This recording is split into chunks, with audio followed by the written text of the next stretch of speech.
This was an incredibly important visit for us.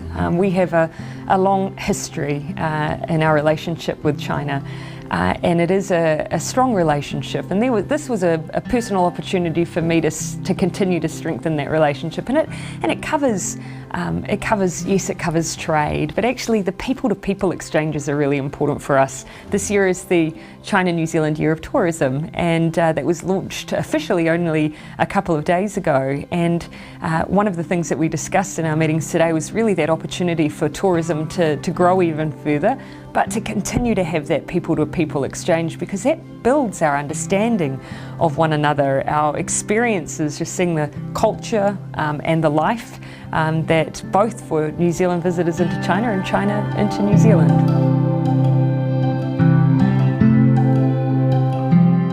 You know, we were an historic first in our free trade agreement between New Zealand and China, diplomatic relations, and of course the migration to New Zealand, which dates back a considerable way. So the numbers don't tell the full story.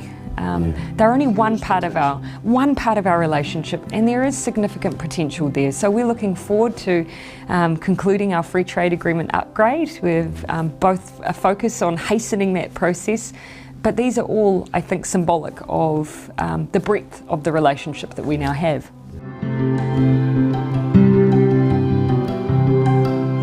And we welcome foreign direct investment into New Zealand that really boosts and contributes to our productive economy, and that's a long-standing position. We have a very specific piece of legislation though that applies to our telecommunications sector. It's neutral in its application to vendor or country, but sets out a process separate of government to assess applications when there are substantial changes to the use of new technology. So for instance, 5G. Yeah. So in New Zealand, there was an application made by a New Zealand-based company that involved Huawei. Separately of the government, our Security and Communications Bureau responded directly to the New Zealand-based vendor with security risks that they were seeking to have mitigated. And that's currently where the process sits. I've seen some suggestion that Huawei products have been banned in New Zealand. That's simply not the case. We already have Huawei products in New Zealand, and Huawei already operates in New Zealand. However, this was a specific new application, and as I say, we're midway through a process, and currently that process is directly between our regulator and with the New Zealand vendor.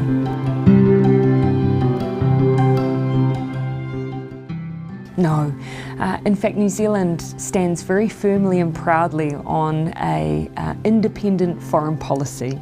Regardless of the views of others, our process is our own. Regardless of the position of others, New Zealand will determine its own activities in this space. New Zealand has not been pressured in that regard, but even regardless, it would make no difference. We determine our policy and our position on these matters.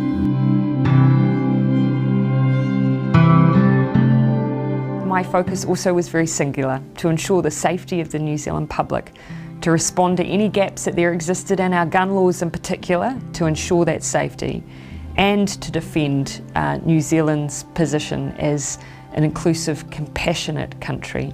I also have to acknowledge that it does raise for us questions around ensuring that we remain inclusive, that we weed out racism and extremism in all its forms, and violent extremism.